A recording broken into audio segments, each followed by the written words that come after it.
សូមបកស្រាយចម្រៀងមួយបទដែលមានចំណងជើងថាចុកឈាមនៅស្រុកកោះធំខេត្តកណ្ដាល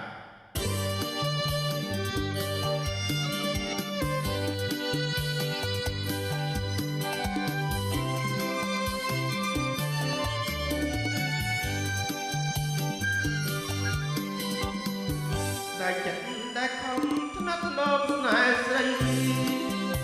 អូនបីថ្ងៃស្រីបែកពីបងបាត់សុំដំណឹងបាត់ការឆ្លើយបងចិត្តដាមានបងអើយសុខប្រានព្រេចថ្មីទឹកដីកងធំបងសួររកមុំមិនទេ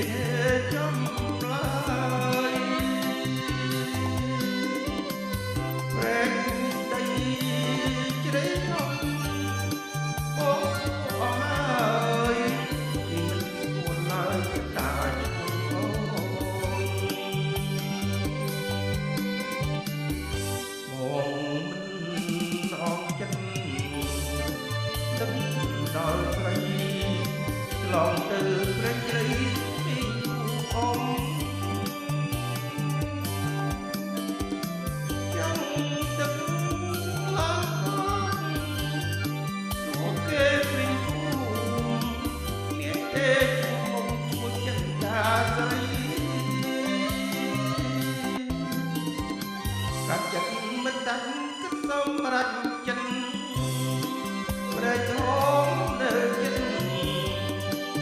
វត្តត្រពាំងជ្រៃ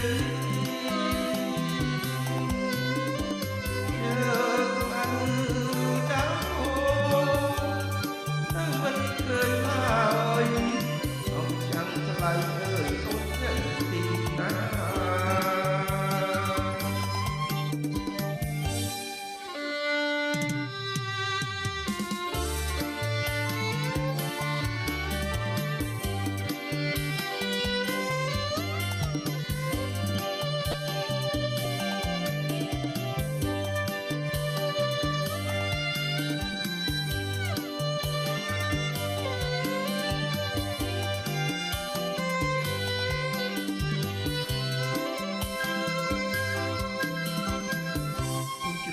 តកែវ